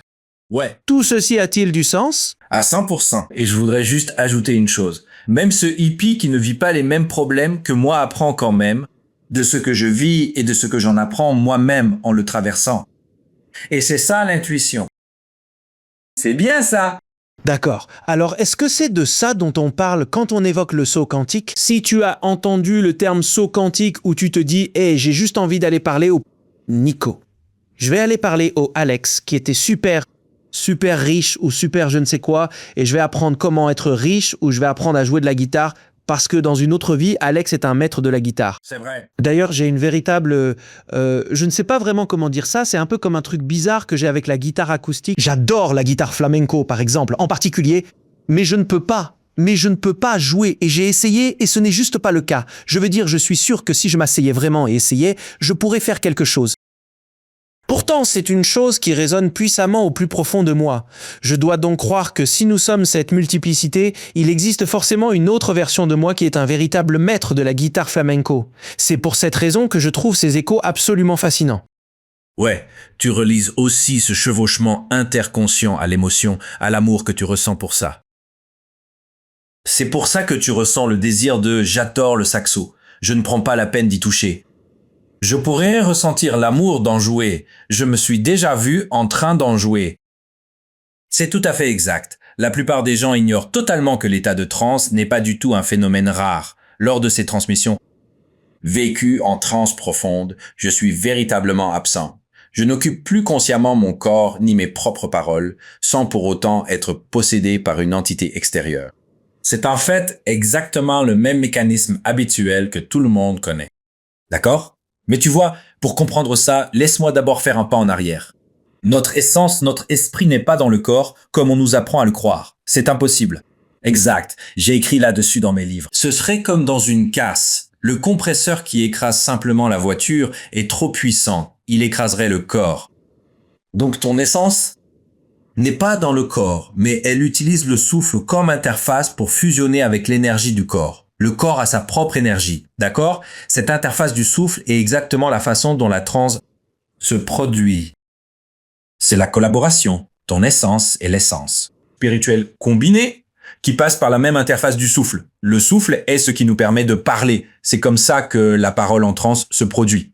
Donc pendant que tout ça se passe et que je suis conscient du mécanisme, je n'ai pas besoin d'être présent. Mon esprit s'efface, oubliez les mots ou les regards. On accède à des consciences superposées. Je voyais défiler des scènes. On joue du saxo et je sais que c'est moi. Quand il parle de claire connaissance, ça, dans le savoir que je sais simplement que ça se passe, c'est aussi de l'intuition, c'est l'interconscience. C'est là que tu peux en quelque sorte entrevoir d'autres réalités en cours, mais tu ne restes pas dans ce moment parce que ce n'est pas pertinent pour ta vie en ce moment. C'est la compréhension que ça se passe et c'est tout ce que tu as besoin de savoir. Il n'y a donc pas de bon ou de mauvais choix. Où tu décides que tu as fait une erreur ici. C'est juste l'identité qui intervient comme contrôle pour te faire culpabiliser. Ta prise de décision a divisé ta trajectoire. Et cette autre version parallèle de toi-même est en train de vivre l'autre décision que tu n'as pas prise. Et c'est de cette manière que cette trajectoire se met en place. Donc, en fait, tout est intentionnel parce que c'est de cette façon que l'on grandit. Si ton essence est à ce point puissante et intelligente, et qu'elle se trouve dans ce magnifique champ de conscience, pourquoi donc dépendrait-elle d'une seule et unique vie quand elle a la capacité d'en créer plusieurs? C'est exactement ça. En étant catholique, je me posais beaucoup de questions. Puis j'ai fini par découvrir la réincarnation, et ce concept m'a semblé tout de suite être d'une logique implacable. Genre, ça a absolument 110% de sens pour moi, oui, parce que tu veux me dire que la seule et unique fois où je vais pouvoir faire l'expérience de cette réalité, c'est à travers ce corps, à travers ses parents, ce pays, à travers tout ça, quoi. C'est tout, c'est ça. Et puis tu veux me dire que le gamin ou le bébé qui naît né et meurt instantanément, ou alors qui a une très grave maladie et meurt 1 an plus tard, et que c'est juste 1 an de pur tourment et d'horreur et de douleur pour cet enfant, c'est ça, et puis c'est tout. C'est ça, c'était juste un coup de malchance, un coup du sort. Je me dis, ça n'a pas beaucoup de sens en tant que Dieu. Genre, je me dis, mec, sérieusement, genre, c'est de ça qu'il s'agit? Ouais. Je veux dire, ça n'avait aucun sens pour moi, non. Donc, en essayant tu sais, on essaie tous là de comprendre tout ça. C'est un jeu de dingue dans lequel on est, c'est dingue. Je veux dire, c'est complètement fou, quoi. C'est complètement fou. On est jeté là-dedans, on essaie de comprendre, on rencontre ces inconnus qui apparemment sont nos parents. On doit comprendre tout ça. Ils commencent à nous apprendre. Certains font du mieux qu'ils peuvent, certains font du pire qu'ils peuvent. Eh bien, tout dépend. Donc, on essaie tous juste de comprendre pourquoi on est là, ce que c'est et ce qu'on est censé faire ici. Ouais, à bien des égards, je pense que c'est la portée de tout ça. Et on trouve tous une histoire à laquelle on s'accroche. L'histoire de chaque aspect de notre existence, l'histoire de notre apparence, l'histoire de la façon dont on est censé travailler, l'histoire sur l'argent, l'histoire sur l'amour, l'histoire sur les relations, l'histoire sur le pays dans lequel tu vis et tout. Dans la vraie religion, tout ça c'est juste. Tu t'accroches simplement à des choses. Pour que tu puisses juste te dire, on s'accroche bien pour ce voyage. C'est un peu ça. C'est comme si tu étais perdu en mer et que tu voyais des canaux de sauvetage. Tu t'y accroches et tu tiens bon. Maintenant, certaines personnes ont tellement peur qu'elles ne lâchent pas prise. Un peu comme les gens qui sont coincés dans un certain type de religion, qu'ils ne sont tout simplement pas ouverts à d'autres idées. Ou ils sont juste tellement coincés qu'ils ne peuvent même pas accepter les expériences de quelqu'un d'autre. Et c'est là que commencent les guerres. Ouais. Genre, attends, mon Dieu est meilleur que ton Dieu, parce que c'est l'histoire que je me suis racontée. Le tien ne peut pas être bon. C'est ça aussi que j'ai jamais compris. Désolé, je me lâche là, Nico. Non, c'est bon. Oui, c'est tout à fait exact. C'est absolument fascinant parce que nous suivons ce long chemin pour tenter de saisir enfin notre but profond et notre véritable essence. Mais nous commettons souvent l'erreur de vouloir le comprendre avec ce même esprit limité et formaté par notre propre identité sociale. N'est-ce pas? Ça, c'est de la limitation, d'accord? Ça, c'est de l'interférence. Ce souvenir est profondément gravé au plus profond de nous, car nous demeurons éternellement cette essence pure et originelle. Nous possédons en réalité chaque pièce de cette vaste architecture spirituelle. Dès que l'on cesse enfin de chercher avec l'intellect humain limité pour privilégier l'intuition directe, la clarté se manifeste de nouveau en nous. Voilà ce qu'est le vrai souvenir. La vraie question n'est plus: est-ce que ça va finir par arriver? C'est plutôt: peux-tu vraiment lui faire confiance? Parce que ce n'est pas généré par l'esprit conditionné. Et c'est là que les gens restent bloqués parce qu'ils n'y font pas confiance. Et ils reprennent l'identité, et ils restent perdus, et ils restent confus, et ils continuent de remettre ça en question. Ils débattent de ce que tu as dit pour savoir qui est le meilleur Dieu. Ça m'est arrivé quand j'avais 10 ans d'ailleurs. Un voisin juif m'a dit « Il n'y a qu'un seul Dieu. Le sien », je me suis dit quoi ? Ça m'a scié. C'est précisément ce que je dis. C'est exactement à ce propos. N'essaie pas de chercher à comprendre, car au fond, tu as déjà toutes les réponses. Laisse le souvenir se manifester pleinement. C'est précisément pour cette raison que tu ne peux pas te souvenir. Si tout est bruyant, si les enfants font des bêtises, Nico, si le chien aboie, si ta femme t'appelle. Non, tu ne peux tout simplement pas. Toi aussi, tu es bien trop pris dans cette identité humaine. Tu ne peux pas te connecter. C'est pour ça que c'est vital. Trouve une demi-heure tous les jours et assieds-toi juste dans ton silence. Ne prends même pas la peine de projeter quoi que ce soit. Ne cherche pas à fixer d'intention particulière. Contente-toi de t'asseoir dans le silence pour écouter ton intuition. C'est par ce biais que le souvenir t'est offert avec une clarté magnifique. C'est comme ça que tu te souviens. C'est exactement comme ça que j'ai eu tout ça. Tout est venu comme ça. Et il y en a encore à venir. Très bien, alors, allons-y. Nous avons beaucoup parlé de l'aspect micro ici dans cette émission. On s'est dit, passons maintenant un peu plus au macro, à ce qui nous concerne tous, l'humanité entière ensemble. Donc, en tant que médium psychique, tu reçois évidemment des messages tout le temps, n'est-ce pas, de l'autre côté? Est-ce que tu reçois parfois des messages sur ce qui est en train de nous arriver à tous, en ce moment précis, là, maintenant?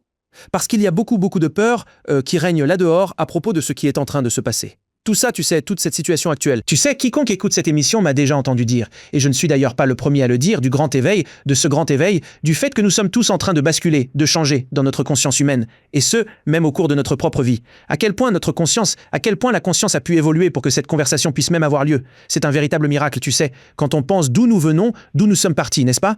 Tu sais, donc, ça n'a cessé d'évoluer, de changer. Et pour ce genre de conversation, il y a 100 ans, peut-être même 150 ans, on aurait été, tu sais, brûlé sur le bûcher, tu sais, ce genre de choses, tu sais. Alors que maintenant, eh bien, ça devient beaucoup plus courant, beaucoup plus généralisé. Donc, il y a évidemment un changement de compréhension, de perception et de conscience pour l'humanité dans son ensemble. Qu'est-ce que tu as? Est-ce que quelque chose est ressorti sur où on en est en ce moment et vers quoi on va dans, disons, les 5 ou 10 prochaines années? D'accord. Commençons par bien décortiquer tout ça, point par point d'abord. Les gens parlent souvent du niveau macro, comme si c'était quelque chose de très lointain, de purement abstrait, n'est-ce pas? Mais ce qui est réellement bien plus utile pour nous, c'est de reconnaître enfin que la même structure fondamentale, qui opère à un niveau beaucoup plus large, est en fait déjà bien présente ici même, là, en ce moment. D'accord? Donc, quelque chose est perçu maintenant. C'est bon? Il y a la conscience, il y a l'organisation de cette expérience, qu'il y a de l'expression, pas vrai? La même structure ne change pas à plus grande échelle. Seule la complexité de ce qui est organisé change. Alors, cela étant dit, eh bien moi, en tant que Nico, l'identité que je suis, je ne perçois absolument rien qui soit vraiment distant ou fondamentalement différent de ce que je connais déjà. C'est plutôt la compréhension profonde, la compréhension intérieure même, que tout est déjà en train de se produire et de se jouer, là, sous nos yeux, en ce moment même. Bon, cela dit, donc vous savez vers quoi le scénario se dirige, parce que ça va se jouer. D'accord, alors est-ce que vous pouvez nous dire, pour les gens qui ont peur, tu peux dire à un frère quels sont les numéros gagnants de la loterie? Non, je plaisante. C'est pour ça que j'essaie d'abord d'adoucir un peu les choses pour ceux qui ont peur, et ensuite je vais envoyer du lourd. D'accord? Quand les gens parlent de la macro, qu'ils l'appellent la conscience de l'univers ou bien encore autre chose, ils font très souvent référence à une version beaucoup plus vaste du même processus. Non, pas à quelque chose de séparé, mais simplement à quelque chose qui est moins localisé. Et c'est bien ça que les gens ne comprennent pas. Ils ne s'en souviennent pas, et ils voient ça comme quelque chose de dévastateur à venir, ou comme un grand changement. Mais non, c'est exactement le même processus. Il faut faire confiance au processus. Il faut faire confiance à ce qui est déjà en train de se produire et ne pas craindre les conséquences. Cette peur, elle est basée sur l'identité. Vous voyez, c'est pour ça qu'on pose ces questions par peur. Suis-je en sécurité? Le serai-je? Qu'est-ce qui va se passer? Mais d'abord, comprenez que c'est un processus qui est déjà en cours. Vous vivez dedans, vous en faites partie, vous êtes l'essence. C'est vraiment magnifique. D'accord. En transe, mes guides ont déjà amplement évoqué ce sujet. De nombreux ouvrages ont été rédigés ou même inspirés pour être écrits à propos de tout cela, oui. Il y aura des changements, c'est certain, des changements profonds. C'est une expansion globale de l'éveil de la conscience de l'humanité tout entière, vraiment. Absolument. Cela revient toujours au même point, vous savez, un point essentiel. Trouvez-le en vous-même, en premier lieu. C'est là votre ancre, votre véritable ancrage. Reconnaissez la conscience, tout ce dont nous avons parlé aujourd'hui. Comprenez que vous êtes bien plus que votre simple identité, ce qui a pour effet de dissiper la peur. Car lorsque les gens ont peur, ce n'est en fait que le contrôle de l'identité déguisé en peur. Il n'y a absolument aucune place pour la peur ni la moindre raison de craindre quoi que ce soit. Tout ce que nous avons évoqué est parfaitement intentionnel au sein de cette existence. Et oui, je confirme qu'il y aura des communications intergalactiques, j'en suis sûr à 100%. Dans peut-être 5 ans ou même moins de 5 ans. J'en suis absolument certain à 100%. Et j'ai d'ailleurs écrit sur ce sujet précisément dans mon 3e livre. Mais comment puis-je en être aussi convaincu, me direz-vous? Eh bien, c'est parce que, comme nous l'avons déjà dit précédemment, là où les consciences sources se superposent, depuis déjà quelques années, une version intergalactique de moi-même n'a cessé de me contacter à travers des états de transe, des états de rêve et des états purement intuitifs. C'est vrai, je pensais d'abord que c'était pour mon livre, en fait c'était pour comprendre. Attendez, il y a autre chose. Il y a bien plus de profondeur derrière tout cela. Tout ce qui doit se produire dans le futur arrivera. Cela ne modifie pas le présent, mais cela permet d'éliminer totalement la peur. D'accord. C'est ça, oui. Donc en réalité, on a l'impression que c'est une expérience plus vaste, une expérience macro, et ce qui effraie véritablement les gens, c'est juste un simple changement dans la proportion de cette structure qui nous est accessible. Il n'y a absolument rien à craindre. Autorisez-vous simplement à y accéder. C'est déjà là, présent pour une très bonne raison. Alors certains entendent ça, et ça va les dépasser complètement. Mais de quoi est-ce qu'ils parlent? Mais si vous écoutez simplement et que vous faites confiance à votre instinct, à votre propre savoir intérieur, ce savoir qui est en vous, n'ayez pas peur, car la peur, c'est en réalité l'identité. Faites simplement confiance à votre véritable essence. Vous savez déjà ce qui va arriver. Tout le monde sait déjà ce qui va se dérouler parce que vous en faites partie, sinon vous ne seriez pas dans cette présente incarnation, dans cette vie actuelle, en train de poser exactement cette question. Est-ce que j'ai répondu avec douceur? C'était une réponse douce. C'était une réponse très très douce. Donc la façon dont tu as répondu, c'est au fond la manière de pouvoir apaiser cette peur en fait. Oui. S'éloigner de la peur. D'accord. Oui. C'est fantastique. Puisque c'est ainsi, quels seraient donc les numéros gagnants pour le prochain billet de loterie? Mec, si je le savais, eh bien, ce serait vraiment fantastique. Mais ce n'est pas une... Non, vraiment pas. Mais ça, c'est une autre vie, ça. C'est une vie parallèle, tu sais, où on serait millionnaire, hein, oui. Ce n'est pas dans cette vie-ci, non. Pas du tout, malheureusement. Exactement. Mais comment se fait-il exactement qu'on puisse vivre une telle expérience? Est-il impossible de simplement partager le corps? Tu sais, c'est assez amusant. C'est même drôle. J'ai vu passer une publication sur Instagram ou quelque chose comme ça, et c'était la voix d'un gars qui disait, tu sais, qu'il appréciait que Dieu soit dans l'univers, et que ses guides l'avaient vraiment mis à l'épreuve avec beaucoup de choses différentes dans sa propre vie. Mais tu sais, ce qui serait vraiment une expérience géniale, tu sais, ce serait juste d'être riche. Franchement, j'aimerais être aussi riche que possible, humainement parlant, et devoir gérer tout ça, tu vois, genre j'aimerais vraiment vivre ça dans cette vie, et j'ai trouvé marrante la façon dont il le disait, parce que beaucoup de gens ne comprennent pas que, tu sais, l'argent n'est pas aussi fantastique qu'on le dit, la célébrité n'est pas aussi incroyable qu'on le croit. Et il y a des exemples de tout ça à travers le passé, et donc ouais, tu sais, ça ne fait qu'amplifier ce que tu es.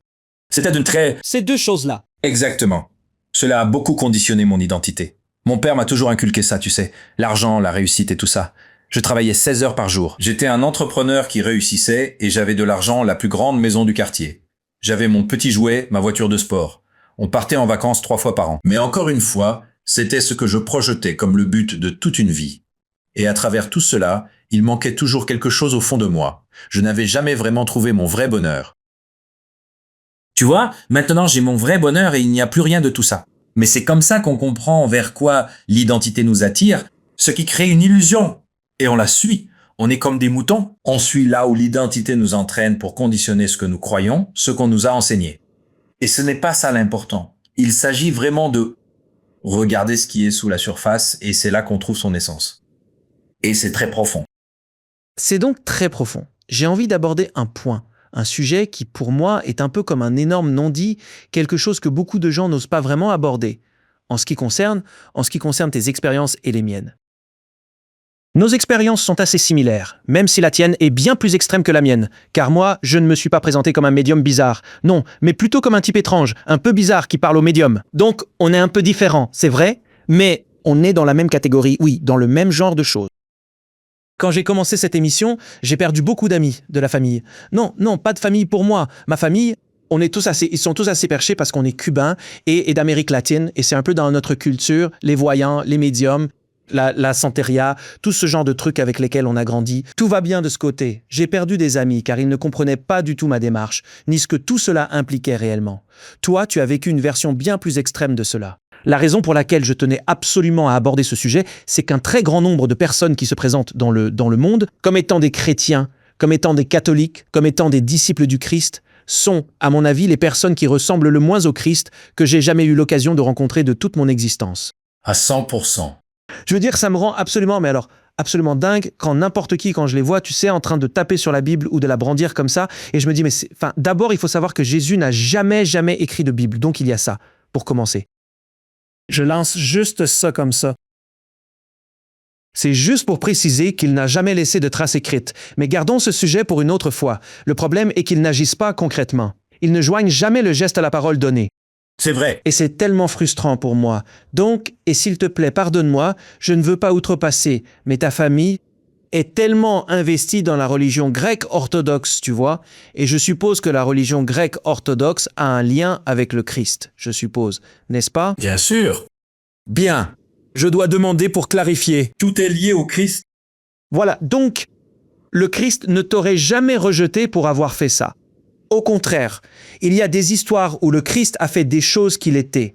Il a parlé de la réincarnation, il a parlé à des femmes, il a enseigné à des femmes pour l'amour de Dieu. C'était très mal vu, c'était en fait illégal, c'était un rebelle, un fauteur de troubles. Et il n'a montré que de l'amour aux gens. Ouais, et il s'est mis en colère, il s'est emporté, il a renversé la table dans le temple.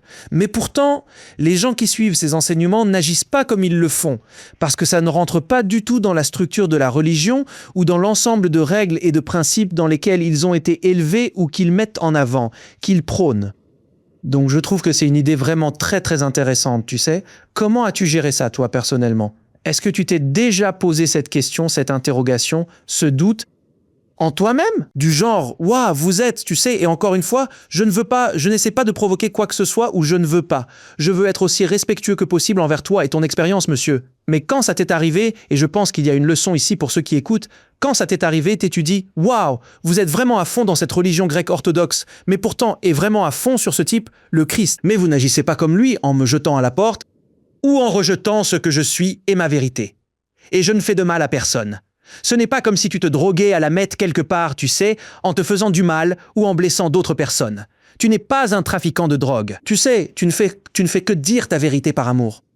Donc je trouve ça tellement intéressant que les gens qui disent suivre le Christ n'agissent jamais de cette façon. Beaucoup ne le font pas. Pardon, pas jamais, mais n'agissent pas ainsi, surtout dans ta situation. Et ensuite, à plus petite échelle, mon expérience.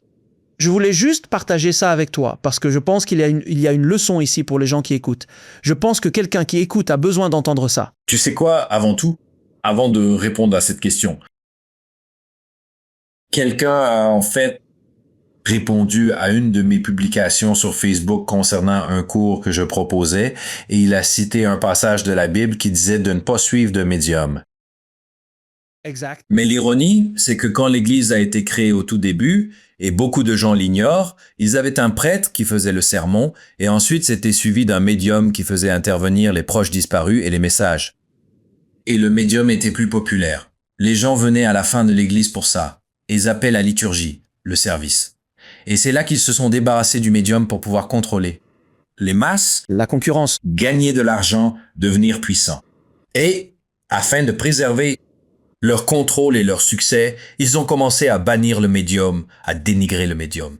Et, tu sais... Et à les brûler vifs, et à les brûler encore, à les tuer sauvagement, bien sûr. Exactement. Tu m'as fait référence en tant que médium plusieurs fois, et c'est très bien. Je n'ai aucun problème avec ça. Ce que je fais est souvent... Ce que je fais est généralement décrit de cette façon. Mais la manière dont je l'aborde est un peu différente, d'accord? Je suis moins concentré sur l'étiquette et plus concentré sur la compréhension de la manière dont l'information apparaît réellement et s'exprime. Parce que, qu'on l'appelle médiumnité ou autre chose, le mécanisme sous-jacent est le même, n'est-ce pas? Et avec cette approche, c'est aussi comme ça que j'ai reconnu quand mon identité a interféré, c'est quand j'ai ressenti la douleur d'être rejeté et de perdre la famille ou de ne pas être compris. Mais ensuite, je suis revenu au mécanisme sous-jacent et j'ai compris ma quête de recherche de connaissances et de mémoire en l'appliquant contrat d'âme en l'appliquant à la croissance, en l'appliquant au fait que c'est leur chemin, que c'est mon chemin. Et plus rien ne me déstabilise vraiment à présent. Ça ne m'affecte plus du tout. Et je ne les affecte pas. Moi non plus d'ailleurs. Et puis aussi, si mes parents ne me parlent plus du tout, comment puis-je être si absolument certain que c'est mon identité qui ne ferait pas, en réalité, partie de l'accord de l'âme? Peut-être que c'est intentionnel, pour qu'ils puissent traverser leur propre changement maintenant dans leurs vieux jours. Peut-être que ces graines sont plantées et qu'ils se demandent « Est-ce que je suis vraiment en train d'honorer ma croyance ou est-ce que je brandis la Bible? Suis-je un hypocrite ?» C'est peut-être la raison pour laquelle le silence est si puissant. Tu vois, il y a vraiment bien plus derrière tout cela en fait. Mais quand on cherche à apaiser l'intérêt de l'identité, on ne suit absolument pas la vérité. On ne fait que créer des illusions. On se fabrique ce qui nous semble être une bonne réponse pour m'apaiser en tant qu'identité et pour en adoucir le coup. Mais il n'y a pas de véritable choc, si l'on y réfléchit bien, n'est-ce pas? Non, tout cela n'est qu'une illusion globale. Cependant, quand nous sommes ici, si nous souffrons, nous ressentons pleinement cette douleur, car c'est là tout l'objectif de notre présence. Mais même. Mais ensuite, on peut transcender. Mais tu peux transcender ça. C'est ça le truc. Mais il faut d'abord passer par là, parce que je suppose qu'à un moment ou à un autre, tu as été blessé, que c'était douloureux. Aussi, remarque toute la douleur que tu as vécue au cours de ta vie jusqu'à présent. D'accord, maintenant, là-dedans, quel pourcentage a vraiment franchi la surface et atterri en profondeur? C'est un pourcentage assez conséquent, j'imagine. Ce pourcentage, c'est ce qui reste. Quand ça franchit la surface et que ça te touche vraiment en profondeur, c'est comme ça que ton moi supérieur l'intègre réellement. Le vivre sur le moment. Toute l'autre douleur qui n'atteint pas la surface et ne la pénètre pas, ça fait partie d'une existence humaine qui n'est pas réelle. Donc, ça n'a jamais vraiment pénétré. C'est ma vision de ce niveau superficiel. Rien qu'une expérience. C'est réagir à l'expérience, sans réelle douleur. Cet amour si profond, si intense, qui pénètre vraiment, ça c'est intentionnel. C'est l'accord, oui. Et quand ça franchit vraiment la surface, alors là, c'est l'alliance qui se met en place. C'est ainsi que ton moi supérieur l'intègre par ton humain, donc on apprend à l'évaluer humainement. Franchement, Nico, je dois te dire que j'adore vraiment tout ce que tu fais, mec, et surtout la manière dont tu le fais. On pourrait croire qu'on a affaire à une personne déprimée qui semble passer un très mauvais moment dans sa vie. Mais pourtant, alors que je te posais cette question sur ta famille, je remarquais que tu gardais toujours le sourire aux lèvres, et là, je me disais intérieurement « Ah, ce mec, c'est vraiment un sacré personnage. » Tu es vraiment marrant, mec. Et dis-moi, où est-ce que je peux acheter un de ces chapeaux super sympas? Eh bien, il y a un lien juste en dessous. Vous pouvez l'acheter directement ici sur YouTube. Ça mène directement à notre boutique Shopify. J'ai fait ta promo, super. Je ne savais même pas. J'apprécie beaucoup. Ce n'était pas prévu du tout. Ce que je veux dire, c'est que ça a été une si belle et profonde conversation, Nico. Et je pense sincèrement que c'est une conversation qui va résonner, du moins pas seulement pour moi personnellement. Ça ne m'a pas juste offert un autre prisme pour regarder tout ce que nous accomplissons. C'est un peu comme si tu nous permettais de regarder les choses sous une perspective totalement nouvelle. Ce n'est pas rien. Nous sommes tous pratiquement dans la même cour, tu sais, à travers notre conversation. Ouais. Ce n'est pas comparer des pommes et des oranges, mais juste différentes variétés de pommes. Ce sont des pommes, c'est tout. Oui, c'est vraiment très bien ça, parce que beaucoup de podcasts où ils ne résonnent pas, tu sais, comme tu le fais, toi. Donc ça, c'est vraiment génial. Et tu devrais être fier de toi, vraiment. Tu saisis, tu te souviens, bravo. Ouais. Et je pense que la même chose arrivera aux gens qui nous écoutent, vous savez, parce qu'il y a certaines idées qui ont été lancées dans cette conversation qui vont être époustouflantes. Pour certaines, j'ai même dû me dire un peu « D'accord, attends une minute. Ok, ça. » Et moi, j'ai ce genre de conversation, vous savez, tout le temps. Je vis, en fait, dans ce genre de monde et ce, en permanence. Donc pour moi, ça a vraiment été une très belle conversation et je pense que ça va même bien au-delà de la simple compréhension de tous les mécanismes de ce genre de choses. Cela commence véritablement à vous aider à vous faire une idée plus claire de ce que nous sommes en train de faire ici. C'est exactement ça. Le pourquoi. Et cela nous aide également, vous savez, à guérir les blessures perçues que nous avons pu subir tout au long de nos vies, de notre parcours personnel. Oui. Parce que regardez bien, et je le dis toujours aux gens, regardez, dans 100 ans d'ici, si quelqu'un se souvient encore de votre nom, ce sera déjà un petit miracle. Dans 500 ans, il aurait fallu accomplir quelque chose de tellement exceptionnel et miraculeux dans cette vie pour qu'on parle encore de vous. Dans 1000 ans, vous ferez partie de cette toute petite poignée d'humains d'élite dont les gens se souviendront encore. Ouais. Ce n'est pas du tout par sentiment d'insignifiance. Nous sommes en réalité ici-bas pour donner de l'amour inconditionnel, faire preuve de bienveillance, apprendre constamment et aider sincèrement autrui. Voilà notre véritable et unique but. Pour ma part, j'ai délaissé toute quête purement matérielle depuis bien longtemps déjà. C'est vrai. C'est aussi si vous accomplissez votre but en tant qu'essence. Si vous accomplissez vraiment votre but en tant qu'essence. C'est exact. Peu importe ce que c'est, cette chose-là, elle vous survit. Oui, c'est bien ça. Mon travail actuel n'était absolument pas prévu dans mes plans, qu'il s'agisse de l'écriture de ces livres ou même de la réalisation d'un film complet. Tout cela passe à travers moi et je ne fais que le prendre, le jeter dans le monde, tout simplement. Je suis censé le faire émerger, le laisser se manifester. Je suis arrivé à la conclusion que cela me survivra, donc cela n'aura peut-être pas un impact significatif aujourd'hui, mais dans 50 ans ou même 100 ans à partir de maintenant, cela trouvera sa juste place auprès de cette génération-là, celle qui sera en quête de son propre but. Et je vais vous donner un exemple parfait de ça. Et c'est un triste exemple, oui, de notre point de vue, mais c'est l'exemple parfait, vraiment, de ce que vous êtes en train de dire. Vincent van Gogh. C'est vrai. Il a vécu son but et son essence pleinement durant toute son existence. Et il est décédé. Fauché, Ruiné, sans le sou. fou, complètement dément, et ensuite son œuvre a profondément marqué le monde d'une manière qui continue de résonner encore aujourd'hui, oui. Sa vie, elle était intéressante. Pour les gens qui veulent vraiment se pencher sur sa vie, c'est très intéressant, mais c'est vraiment son œuvre qui perdure. Charles Dickens, je ne connais absolument rien de Charles Dickens, vraiment. Je veux dire, à part le fait qu'il était anglais, je crois bien anglais. C'est un Britannique, un gars britannique. Et il a écrit des livres incroyables. Incroyable, bien sûr, absolument. Mais de quoi vous êtes-vous souvenu au juste? Qu'est-ce qui résonne encore en vous aujourd'hui? Un chant de Noël, bien sûr. Pas vrai? Vous savez, ces autres livres qu'il a écrits, vous savez, Oliver Twist, ce sont des livres, ce sont des histoires qui résonnent encore. Shakespeare. On sait très peu de choses sur cet homme, C'est vrai. et toute cette œuvre, c'est ce qui résonne parce qu'ils ont suivi, comme dirait Joseph Campbell, ils ont suivi leur propre bonheur. C'est le bonheur. J'aime cette idée. Quand George Lucas quittera cette planète, on se souviendra de Star Wars pour les siècles à venir. Évidemment. Pour les siècles et les siècles à venir, C'est de cette façon qu'on peut vraiment mettre en perspective le nombre de personnes qui, aujourd'hui, se concentrent sur la gratification instantanée, les récompenses, le succès. Ce n'est pas vraiment le but de l'âme. On ne doit jamais agir dans le seul but de recevoir quelque chose en retour. Souvent, notre amour humain reste conditionnel, contrairement à la nature de notre essence pure. Se souvenir réellement de son essence, c'est oser dire sa vérité profonde et agir enfin en totale conséquence. Aimer sans condition. Offrez au monde ce que vous êtes destiné à lui offrir, inconditionnellement, sans rien demander en retour. C'est ça, être en alignement avec son essence. Et c'est là que ceux qui sont censés s'aligner avec vous apparaissent sur votre chemin. Et il y a plus de sens à tout ça. C'est pour ça qu'on est là. Mais tout le monde ne le voit pas. Quand les gens disent « Oh, je ne supporte pas ma vie, je veux me suicider, je veux partir », je me dis « Waouh, ton identité t'a beaucoup trop contrôlé. » On a tous un but. Il s'agit de trouver ce but. Et encore une fois, on ne peut pas trouver ce but à travers le prisme de l'identité. Très bien, alors je vais vous poser cette question parce que je sais que beaucoup de gens qui nous écoutent en ce moment traversent ça. Quelqu'un qui écoute en ce moment même traverse une douleur immense.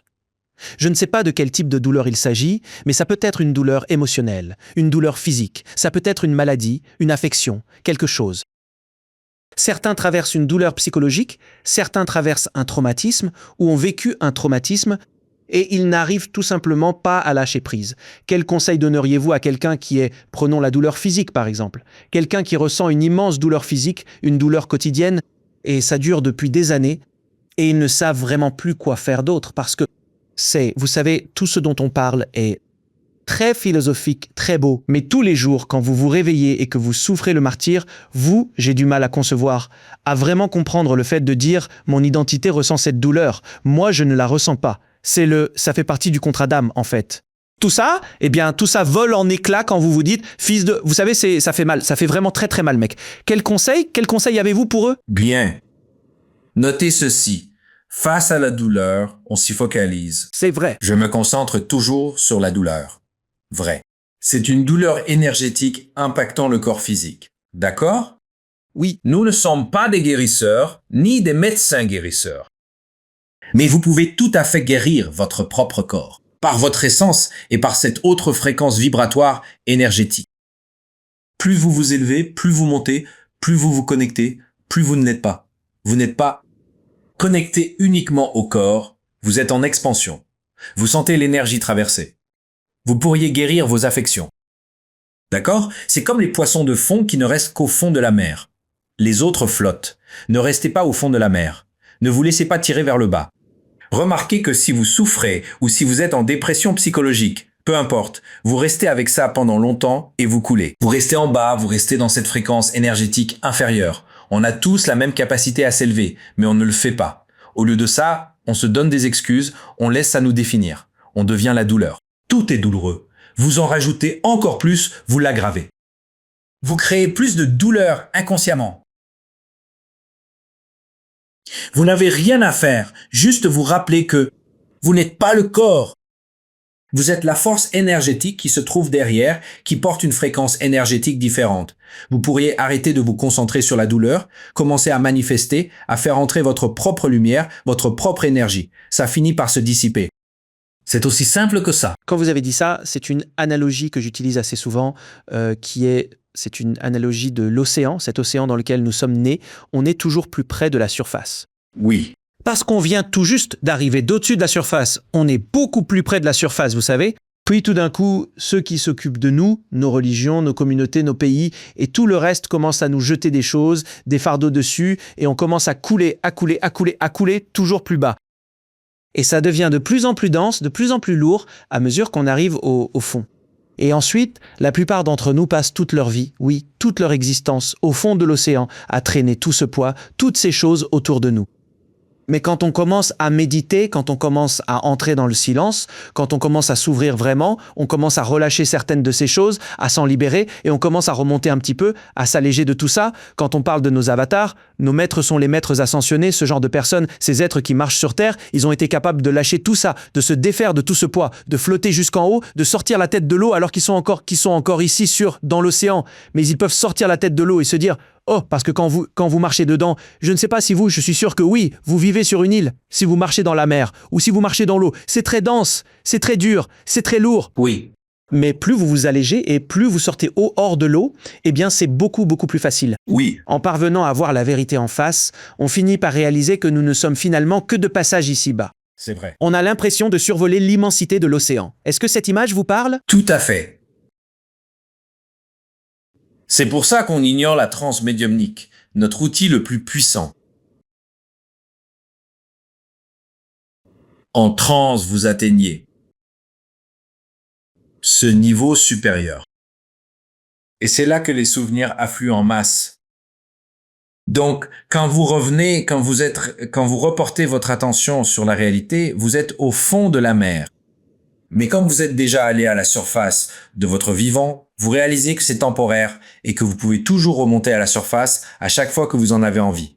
Et plus vous faites ça continuellement, plus vous réalisez que vous ne touchez pas vraiment le fond comme vous le faisiez avant. Parce que votre perception a changé. Et alors? Et vous êtes capable de flotter consciemment pour retourner au sommet sans entrer en transe. Car on va sur un terrain d'entraînement pour réaliser que tout est une illusion. Aucune relation ne devrait vous affecter comme elle le fait. Parce que, encore une fois, c'est intentionnel. Pas de souci pour les finances, pas de souci pour les bagages des autres ou les maladies. C'est juste l'identité qui s'y accroche, qui s'y attache pour donner un but à l'identité.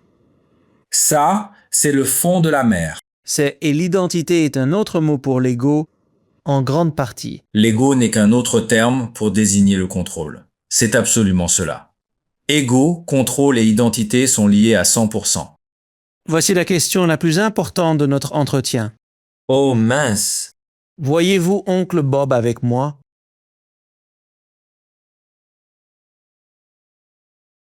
Vous savez quoi? Nous pourrions tout à fait envisager d'organiser une séance de lecture si vous le souhaitez vraiment. Et nous pourrions même essayer d'entrer dans un état de transe. Tout va très bien. Je n'ai nul besoin de connaître cet oncle Bob. D'ailleurs, je n'ai pas d'oncle Bob. Mais j'utilise toujours les prénoms de Jane et d'oncle Bob comme exemple. Ah oui, j'aime bien ça, c'est très bien. Incroyable. Nico, où peut-on découvrir votre travail? Oh, on va juste faire simple, nicotemedium.com, N-I-K-O-themedium.com. Tout est là-dessus. Au lieu de donner toute la liste, ils peuvent simplement aller là-dessus et vous savez, ça résonnera avec ceux avec qui ça doit résonner. Celui qui est censé trouver ce qu'il est censé trouver sur le site, il le trouvera. Vous avez des livres? Et vous avez des livres et d'autres trucs de ce genre qui sont là-bas? Ouais, j'ai des livres. J'ai déjà publié 3 livres. Je suis sur le 4e. J'ai créé une académie en ligne. Ça a pris 2 ans de préparation. Il y a des cours que je donne en direct sur Zoom. C'est juste qu'il y a tout un tas de choses. Encore une fois, on est très loin de l'entrepreneur de New York. Tout le monde est au centre commercial et regardez-moi ça. Quel changement, quoi. Un de mes bons amis m'a dit « Je n'arrive pas à croire que tu aies tout jeté par la fenêtre pour courir après ces rêves illusoires, que tu aies tout jeté. Hein ?» Il me fait « Oh, tu t'en sors très bien. T'as juste fait dérailler toute ta vie. » Mais moi, je me dis « C'est ta perception des choses. » Ouais. Et ils ont dit la même chose à Vincent. Ils ont dit la même chose à Vincent. Pareil pour Charles. La même chose pour Spielberg. Ils ont dit... C'est vrai, exactement. Je veux dire, tous ceux qui suivent leur propre bonheur, les gens qui les entourent se disent « Mais tu es complètement fou. » Mais non, on ne peut absolument pas vendre de livres sur Internet. C'est tout simplement impensable. Oui. Vous savez, toutes ces sortes de choses-là, vous savez, on n'arrive pas à faire atterrir une fusée, quoi. Exact. Comme aller sur la Lune.